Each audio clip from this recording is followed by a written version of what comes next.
Welcome to English Insight, the place where stories come alive. Words find meaning, and every moment brings you closer to learning, inspiration, and personal growth. Here we explore powerful stories, life lessons, and ideas that shape our minds and hearts. So grab a seat, open your heart, and let's dive into today's journey together, only on English Insight. Asterisk, my name is Emily, and I live in a small, quiet city called Willow Creek, a place most people would probably describe as ordinary, maybe even uneventful. The kind of place where neighbors greet each other by name and everyone seems to know everyone else's business. Where the streets are lined with maple trees that blaze orange and red in autumn. Where you can hear church bells echo down Main Street on Sunday mornings and smell fresh bread drifting out from the corner bakery before dawn. I am 23 years old, and for most of my life, I've been content with the steady rhythm of my days. I live with my father and my younger sister Mia in a modest little house on Birchwood Avenue, a home that has seen its share of laughter and tears, arguments and reconciliations, birthdays, holidays, and countless ordinary mornings. My mom passed away when I was 16, and since then, my dad has done everything he can to keep our family together, working long hours at the local hardware store, always putting Mia and me first. Mia is 18, still figuring out her place in the world, full of dreams and questions about what's next. Our bond has only grown stronger over the years, especially after losing Mom, and while we each carry our own grief, we also carry each other. Most mornings follow the same comforting routine. I wake up to the sound of my dad moving quietly around the kitchen, brewing his first cup of coffee before leaving for work. The smell of that coffee drifts up the stairs and pulls me out of sleep like a gentle nudge. I get ready, pull my long hair into a messy bun, throw on my favorite worn-out sweater. Mia knitted it for me last Christmas and head to the kitchen, where Mia is usually perched on a stool scrolling through her phone. We exchange sleepy smiles, share a quick breakfast, and talk about our plans for the day.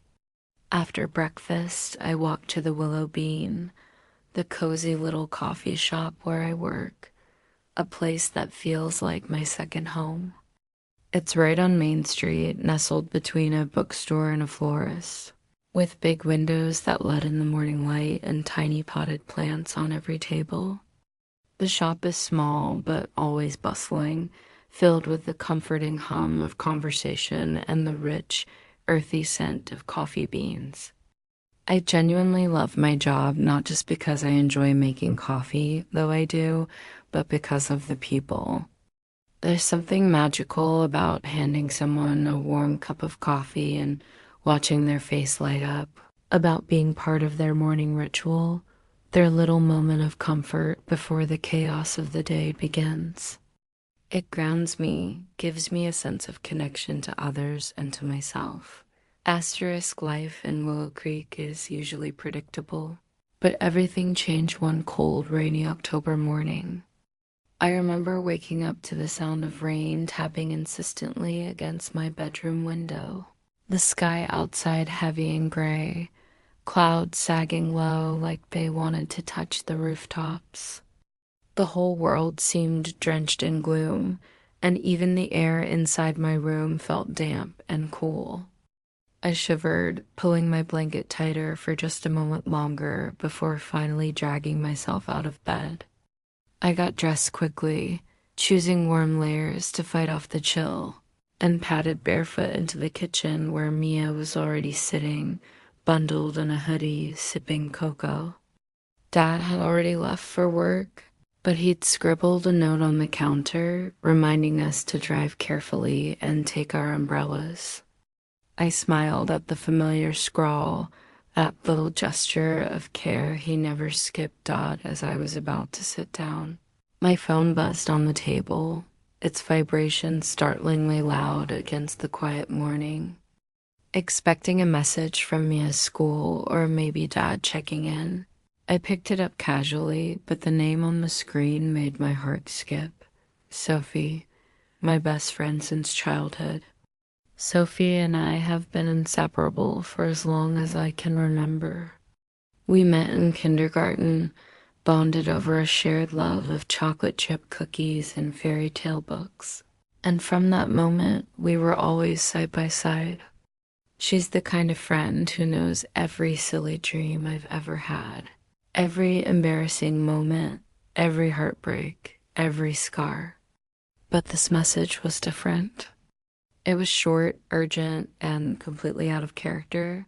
Emily, please come to the train station at 11 a.m., platform 5. I need you. That was it. No explanation, no emojis, no context. Just those words.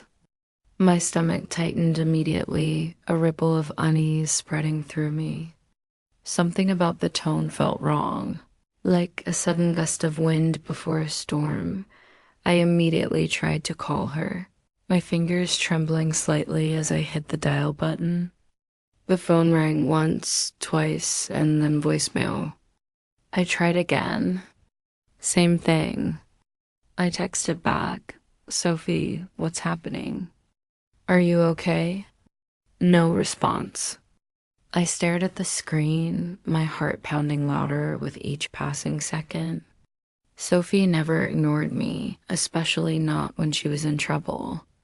A wave of dread washed over me. I glanced at the clock 10:15. If she needed me at the station by 11, I didn't have much time. The rain outside had only grown heavier, lashing against the windows like tiny fists. I quickly explained to Mia that Sophie needed me and I might be late coming back. Mia's brows furrowed with concern. Be careful, Em, she said softly, her voice barely audible over the drumming rain. I promised I would and grabbed my umbrella, my jacket, and a few essentials before running out the door. The bus stop was a block away, and by the time I got there, my jeans were soaked at the hems, the wind whipping my umbrella so hard I thought it might flip inside out.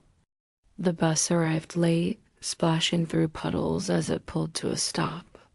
I climbed aboard and found a seat near the window, staring out at the blurred world rushing past. The rhythmic motion of the windshield wipers was oddly hypnotic, but my mind wouldn't settle. I kept replaying Sophie's message in my head, dissecting every word, searching for clues. Was she hurt? Was someone threatening her? Why couldn't she answer her phone? The questions circled endlessly, each more frightening than the last asterisk. By the time the bus reached the station, my anxiety had built to a fever pitch. The train station was alive with activity, a chaotic symphony of footsteps, rolling suitcases, and echoing announcements. People rushed past me in every direction, their umbrellas dripping water onto the slick tile floors. I scanned the overhead signs, searching desperately for platform 5, but the layout was confusing, a maze of corridors and staircases. I turned one way, then another, feeling my frustration grow as precious minutes slipped away. Finally, breathless and damp, I stumbled onto platform 5. I checked my watch 11:07. She had said to be here at 11 sharp. My eyes darted across the crowd, searching for Sophie's familiar blonde hair, her bright blue scarf, anything. But there was no sign of her. Instead, my gaze fell on a small boy sitting alone on a bench, his shoulders hunched, his little hands clutching a crumpled piece of paper. He couldn't have been more than 7 or 8 years old. His hair was damp and sticking to his forehead, his cheeks flushed from crying. My heart twisted. Something about his vulnerability tugged at me, even amidst my own panic. I approached slowly, kneeling so I wouldn't tower over him. "Hey there," I said gently. "Are you okay? Are you waiting for someone?" His lower lip trembled as he looked up at me. I I lost my train ticket," he whispered, his voice shaky. "And I don't know how to get home." His eyes were wide with fear, and in that moment, I knew I couldn't just leave him there. I rummaged through my bag and found a small chocolate bar I'd been saving for later. "Here," I said with a reassuring smile. "Have some chocolate. It'll help, I promise." He hesitated, then took it, clutching it like a lifeline. "What's your name?" I asked softly. "Oliver," he murmured. "Well, Oliver, don't worry. I'm going to help you figure this out." As I spoke, I felt a strange dual-pole part of me focused on calming this frightened child, the other half consumed by worry for Sophie Dot. Then my phone buzzed in my hand. My heart leapt as I answered. "Sophie, where are you?" I demanded, my voice shaking. On the other end, her voice was barely a whisper, trembling with fear. "Emily, I'm not on platform 5, she said. "I'm on platform 3. Please hurry. I think someone's following me." Time seemed to freeze. The background noise of the station faded, replaced by the thundering of my own heartbeat. "Stay where you are, Sophie." "I'm coming," I said urgently. Turning to Oliver, I crouched to meet his eyes. "Listen, sweetheart, I need you to stay right here. I promise I'll come back for you, okay?" He nodded bravely, though his lip quivered. I ran, weaving through the crowd, my wet shoes squeaking against the tile. Platform numbers blurred past me as I pushed forward, adrenaline fueling my every step. When I finally reached platform 3, I saw her Sophie sitting near a ticket machine, her body curled in on itself like a wounded bird. I rushed to her side, dropping to my knees and wrapping my arms around her. It's okay, I'm here now," I whispered. She clung to me, her fingers digging into my coat, her breaths coming in shallow, panic gasps dot between sobs, she explained. On her bus ride to the station, she had noticed a man staring at her. At first, she brushed it off as coincidence, but when she got off the bus, he got off too. Now, here at the station, she had seen him again hovering near her, watching her every move. As she spoke, I scanned the platform and saw a man standing near the edge, his hood pulled low over his face, his posture unnaturally still. My stomach churned. Fueled by a surge of anger, I stood and started toward him, ready to confront him, to demand answers.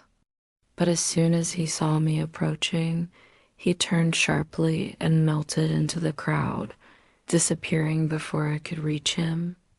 My breath came fast and harsh as I returned to Sophie, frustration and fear warring inside me. We needed help. We went straight to the station security office, where we reported everything. The staff took us seriously, immediately pulling up surveillance footage and sending personnel to check the area. Knowing they were taking action eased some of Sophie's terror, though she still flinched at every sudden sound.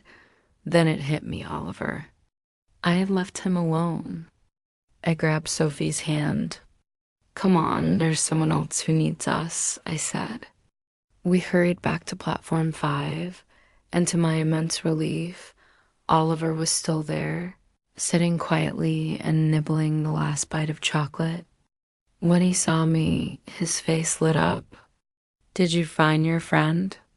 he asked. "I did," I said warmly. "And now we're going to help you."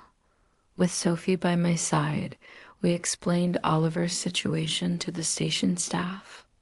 Moments later, a woman came rushing toward us, her face pale with worry. Oliver, she cried, scooping him into her arms.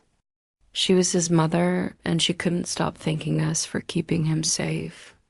Watching them embrace filled my chest with warmth. Even on a day shadowed by fear, there was still light, still connection. After everything, Sophie and I went to a small cafe near the station. Over steaming mugs of tea, she confided that she suspected the man might have been her ex-boyfriend, a volatile, angry person she had left months ago. The thought made my blood run cold, but I assured her she wasn't alone. "We'll face this together," I promised. She squeezed my hand, tears glistening in her eyes. When I finally returned home, exhaustion weighed me down. The moment I stepped through the door, my dad and Mia enveloped me in a hug. "We were so worried," Mia whispered. I told them everything about Sophie, the mysterious man, Oliver, all of it. They listened quietly, their support wrapping around me like a blanket. A week later, as I worked my morning shift at the Willow Bean, a familiar voice called my name. I turned to see Oliver and his mother standing there. Oliver held out a small box wrapped in colorful paper. Inside were homemade cookies. "Thank you for helping me," he said shyly. His mother added, "We'll never forget what you did for us." Tears filled my eyes as I hugged them. After they left, I stood behind the counter, staring out the window at the bustling street beyond. That rainy October day had been terrifying and confusing, but it had also been filled with moments of courage and kindness. I realized then that even when life feels frightening or uncertain, we are never truly alone. When we stand together, friends, strangers, families, we can face anything. And so, whenever fear rises, whenever darkness looms, I hold on to that truth. Connection is our greatest strength, and love, in its many forms, will always guide us home.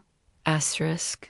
And that brings us to the end of today's journey through time and through English.